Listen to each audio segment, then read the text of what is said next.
Hello everyone to all the students. कैसे हैं आप सभी लोग और आप सबका बहुत बहुत स्वागत है CUET test coach by S Chand में। और मैं हूं निधि शर्मा, आपकी साइकोलॉजी की एजुकेटर। तो आप लोग अगर मुझे थोड़ा सा जानते होंगे और आपने कोई और सेशन मेरा देखा होगा तो आपको पता होगा कि मैं आपको सोशियोलॉजी भी पढ़ा रही हूँ, जिसके लिए मैंने आप लोगों को ऑलरेडी 30 दिन आपकी क्या स्ट्रैटेजी होनी चाहिए उस एग्जाम को क्वालिफाई करने के लिए, ताकि आप अब की बार 95 पार का जो हमारा गोल है उसको पूरा कर सके। ऐसी ही सेम स्ट्रैटेजी, क्योंकि हम जानते हैं कि 4 अप्रैल को आपका साइकोलॉजी का पेपर है, ठीक है। तो हम लोग तकरीबन मान सकते हैं कि ओके लेट्स से कि हमारे पास 40 दिन है उस एग्जाम की तैयारी करने के लिए। तो क्या स्ट्रैटेजी होनी चाहिए तैयारी करने के लिए, किस तरह के आपको नोट्स बनाने की जरूरत है, क्या आपको टाइम मैनेजमेंट यहाँ पर करने की जरूरत है और क्या टॉपिक्स है जिसपे आप थोड़ा सा हाईलाइट ज्यादा करेंगे, ये सब के सब क्वेश्चंस के आंसर आपके इस पर्टिकुलर सेशन में दिए जाएंगे। लेकिन सबसे पहली कंफ्यूजन जो यहाँ पर साइकोलॉजी के स्टूडेंट्स के पास आती है वो ये है कि क्या आपको यहाँ पर ये जो आपका एक द्वंद चलता आ रहा है एनसीईआरटी वर्सेस गाइड बुक। तो हम लोग ये बात देखते हैं कि जब मैं भी 10th क्लास या 12th क्लास में थी तो I used to rely sometimes on guide books कि मुझे इन गाइड से पढ़ना है और एनसीईआरटी को मैं इग्नोर कर देती थी, जो कि एक स्टूडेंट 12वीं कक्षा के बोर्ड में सबसे बड़ी गलती करता है। तो यहाँ पे जो जीत होती है एक्चुअल में वो होती है साइकोलॉजी की एनसीईआरटी की किताब की, ठीक है। आप गाइड बुक पे ना जाएं, गाइड बुक का आपको तब यूज करना होता है जब आप यहाँ पे सैंपल पेपर्स या प्रीवियस ईयर क्वेश्चन पेपर्स की प्रैक्टिस कर रहे होते हैं। बट टॉपिक को रीड करने के लिए कभी भी गाइड बुक के ऊपर शुरुआत में नहीं जाना है आपको।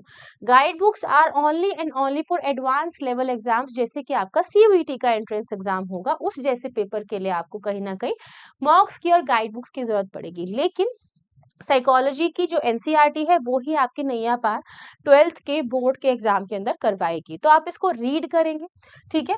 तो अब यहाँ पर हम लोग चलते हैं कि हम लोगों की स्ट्रैटेजी, स्टार्टिंग के 2 हफ्ते की क्या स्ट्रैटेजी हम लोगों की होनी चाहिए, ठीक है। तो सबसे पहली चीज आप लोग ध्यान से देखें, रीड एनसीईआरटी ट्वाइस। मैंने सोशियोलॉजी के बच्चों के लिए भी यही कहा था और बहुत सारे बच्चे कॉमन भी होंगे इसमें जो सोशियोलॉजी और साइकोलॉजी दोनों के लिए ही यहाँ पर इस पर्टिकुलर सेशन को देख रहे होंगे, ठीक है, या फिर उनका 12th में वही एक सब्जेक्ट दोनों होंगे साथ में। तो आप लोगों को एनसीईआरटी को ट्वाइस रीड करने की बात कही गई है। साइकोलॉजी की एक ही किताब है, 2 बुक्स नहीं है, तो आप लोग यहाँ पे 2 हफ्ते का टाइम इसको दीजिए। आप लोगों के पास एक एडवांटेज है साइकोलॉजी के पेपर में कि आप लोगों के पास थोड़े से एक्स्ट्रा दिन है एज कम्पेयर टू सोशियोलॉजी, या फिर जो बच्चा सिर्फ साइकोलॉजी की प्रिपरेशन कर रहा है वो 40 दिन को मान करके चल सकता है। तो आप यहाँ पे 1 से 14th डे आप सिर्फ और सिर्फ एनसीईआरटी को अंडरस्टैंड करेंगे। आप यहाँ पे इंपॉर्टेंट डेफिनेशन और केस स्टडीज को हाईलाइट करेंगे और साथ ही साथ एक चीज ध्यान रखिएगा, हमारे पास बहुत सारी इंटेलिजेंस थ्योरीज, पर्सनालिटी थ्योरीज, ठीक है, किसने क्या मॉडल किया है, ठीक है, इंटेलिजेंस का इंटेलिजेंस कोशेंट को कैलकुलेट करने का फॉर्मूला किसने बनाया है, ठीक है, मल्टीपल थ्योरीज आपकी इसके अंदर आती है, ठीक है। जैसे कि गार्डनर की थ्योरी हो गई इंटेलिजेंस को लेकर के, मल्टीपल इंटेलिजेंस थ्योरी में। तो आप ये बात आप ध्यान रखेंगे कि किसने कौन सी थ्योरी को दिया है, ये चीज आपके माइंड में होनी चाहिए, ठीक है, बिकॉज ये चीज आपको लॉन्ग रन में हेल्प करेगी अगर आप इसको यहीं पे ग्रास्प करते हो। लेट्स से कि आपके पास 1 से 14 क्वेश्चंस जो आते हैं शुरुआत में वो एमसीक्यू यानी ऑब्जेक्टिव टाइप क्वेश्चंस होते हैं, और उन क्वेश्चंस को सॉल्व करने के लिए आपको ये पता होना चाहिए कि कौन सी थ्योरी किसने दी है। एंड रेस्ट हम लोग भी उसको कवर करेंगे जब हम अपने 1 शॉट मैराथन आपके इस पर्टिकुलर एग्जाम को लेकर के लेंगे। और यहीं पे आती है आपकी माइंड मैपिंग। माइंड मैपिंग के अंदर आपको ये समझना है कि सेल्फ डिवेलप अगर हो रही है लेट्स से, ठीक है, तो सेल्फ डिवेलप होने के बाद आपके पास जो भी कंसेप्ट जैसे कि सेल्फ एफिकेसी हो गया, सेल्फ एस्टीम हो गया, ठीक है, उन सबके कौन कौन से कीवर्ड्स हैं जो उसको अलग करते हैं। बच्चों के पास बड़ी कंफ्यूजन होती है, जो सब यहाँ पे अपने अलग अलग कंसेप्ट को वो मिक्सअप कर देते हैं, जो कि मिक्सअप नहीं करना है। आपको सिर्फ कुछ कीवर्ड्स याद रख के उनको सेपरेटली रखना, ताकि आंसर में उसकी आंसर राइटिंग में उन्हीं कीवर्ड्स को हाईलाइट करेंगे, क्योंकि वही कीवर्ड्स आपको नंबर दिलवाते हैं। क्योंकि एक मार्किंग स्कीम के अनुसार अगर आपने कुछ कीवर्ड्स लिखे हुए हैं, ठीक है, अपनी बोर्ड की यहाँ पे आंसर शीट में, तो आपको जो मार्क्स हैं वो पूरे मिलने शुरू हो जाते हैं। अगर पूरे भी नहीं तो कहीं ना कहीं 1-2 नंबर कट होके मिलेगा। तो अगर आपने कीवर्ड्स को मेंशन किया है तो 95 प्लस लेकर के आना बहुत ज्यादा मुश्किल टास्क नहीं होता है साइकोलॉजी के अंदर भी। अब चलते हैं अगले स्टेप के ऊपर। अगला स्टेप क्या आपका 15 टू 21 डेज, एक हफ्ता दीजिए अपने आप को यहाँ पे अपने क्वेश्चंस को कैटेगराइज करने में कि कौन सी तरह के टॉपिक्स हैं जो कि शॉर्ट आंसर बनाते हैं, कौन से टॉपिक्स हैं जो कि लॉन्ग आंसर्स बनाते हैं। लेट्स से कि अगर हम यहाँ पे बात करते हैं मल्टीपल थेरीज के बीच में डिफरेंस की, या फिर क्रिएटिविटी और इंटेलिजेंस के बीच में क्या फर्क होता है इसकी बात करते हैं, या आपकी थेरेपेटिक अप्रोचेस की बात करते हैं, तो ये आपके बड़े आंसर्स के अंदर आएंगे। लेकिन अगर वहीं पे आप अपने शॉर्ट आंसर की बात करो तो what is self, simple as that कि सेल्फ क्या होता है, ठीक है, या फिर सिर्फ क्रिएटिविटी क्या होती है, या फिर इमोशनल कोशेंट क्या होता है। मान लीजिए अगर सिर्फ इस तरह की चीज आ जाती है आपकी, तो वो शॉर्ट आंसर के अंदर आएंगे। तो आपको ये सब चीजें प्रैक्टिस करनी है सीबीएसई के पीवाईक्यू के सैंपल पेपर्स की हेल्प से।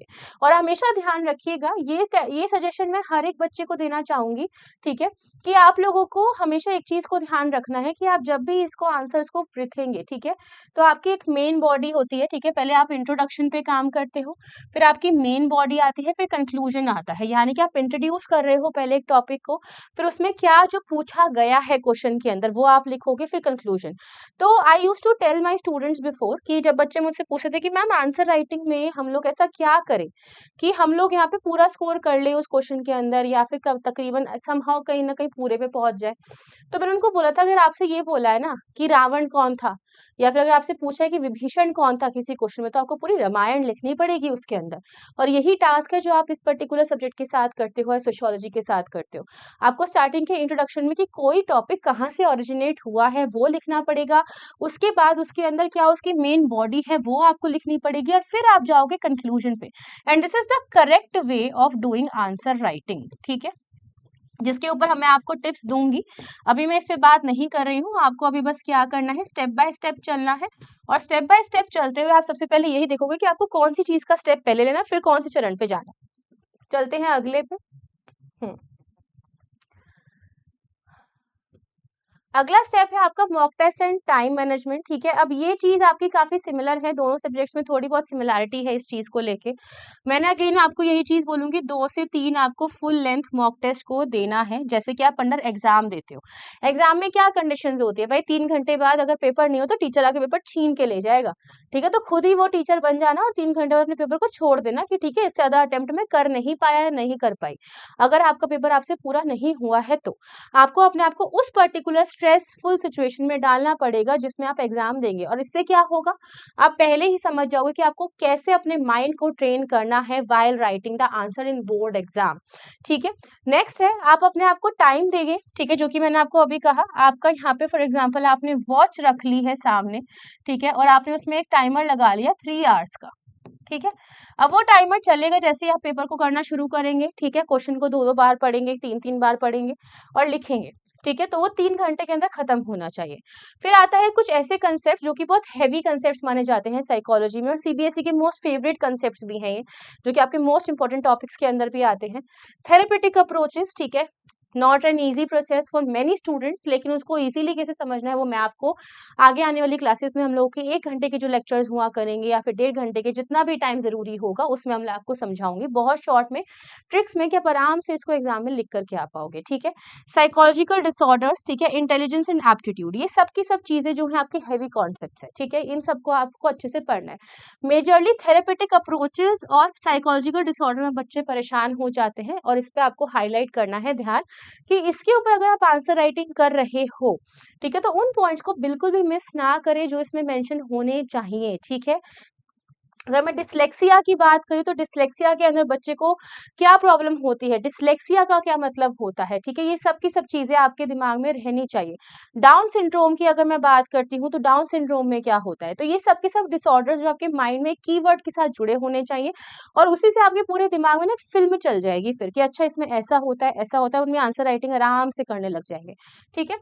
नेक्स्ट है आपका यहाँ पे लास्ट जो 4th स्टेप होगा, ठीक है, that is your 31 to 40 day final revision, quick recap, always very important. जितना पढ़ा हुआ है सब कुछ रिवाइज करो, ठीक है। ज्यादा फोकस मत करो अब मॉक्स लगाने पे, मॉक्स जितने लगाए थे लगा लिए, प्रैक्टिस जितनी करनी थी कर ली। अब आप लोगों को क्या करना है कि सिर्फ और सिर्फ चैप्टर्स की रिवीजन करो, डिफिकल्ट एरियाज पे ध्यान दो। जितना टाइम आप लोगों ने मॉक टेस्ट लगाए होंगे या फिर सीबीएसई के प्रीवियस ईयर क्वेश्चंस को सॉल्व किया होगा, आपको ये चीज समझ में आ चुकी होगी कि अब आपका वीक एरिया कौन सा है और आपकी स्ट्रेंथ क्या है। तो स्ट्रेंथ को स्ट्रेंथ ही बने रहने दो, वीक पे ज्यादा फोकस मत करिए उस टाइम पे। लेकिन फिर भी अगर आपको लगता है कि कोई एक टॉपिक ऐसा जो कि छोटा सा है उसको उठा के रीड कर लिया, क्या पता इन टाइम पे काम आ जाए। लेकिन कोई हैवी टॉपिक है, ठीक है, उसको बिल्कुल मत छूना, ठीक है। जितना पढ़ा हुआ है, जितने मॉक टेस्ट सॉल्व करे हैं, जितने आंसर्स आपने लिखे, जब उसका इवैल्यूएशन करा तो आप उसको देख करके ही बस अपनी रिविजन को करेंगे। जितने आपके ने माइंड मैपिंग के नोट्स बनाए होंगे सिर्फ उसको देख के रिविजन करेंगे, और यहाँ पे बुक को दोबारा रीड नहीं करना है। अब आपके पास जितनी भी चीजें आपके नोट्स में लिखी हुई है सिर्फ उसके हिसाब से रीड करना है।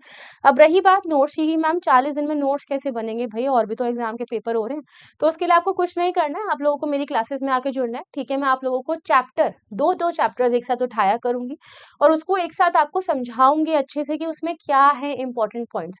आप उसको समझ जाओगे, आपका पूरा रिविजन हो जाएंगे, और उसके बाद आप अच्छे से आप अपने मॉक टेस्ट लगाइए, अच्छे से जाके अपने एग्जाम्स को दीजिए, ठीक है। अब आती हैं कुछ टिप्स, ठीक है। ये टिप्स आपके लिए बहुत इंपॉर्टेंट है, ठीक है, हर स्टूडेंट के लिए बहुत इंपॉर्टेंट है। एंड इवन अगर मैं कहूँ तो कई बार मुझे भी अपने ऊपर अप्लाई कर लेने चाहिए इन टिप्स को। 100% सक्सेस लेने के लिए, 100% सक्सेस में गोल क्या है, 95 क्रॉस करना है, राइट। तो सबसे पहली चीज तो ये है कि जो आपके इंपॉर्टेंट साइकोलॉजिस्ट है, ठीक है, जैसे कि अब यहाँ पे गार्डनर की थ्योरी की बात होती है, ठीक है, एल्बर्ट बंड्यूरा की बात हो जाती है, ठीक है, और हर्बर्ट हाइमन की बात होती है, ऐसे बहुत सारे अलग अलग साइकोलॉजिस्ट हैं, ठीक है। उनकी थ्योरीज को और उनके थ्योरीज का क्या नाम जुड़े हैं उनको याद रखना है। ये चीज मैंने आपको पहले ही बता दी थी फर्स्ट स्लाइड के अंदर ही। केस स्टडी पेशेंट्स को बहुत अच्छे से देखना है, because psychology and sociology both the subjects are like this only.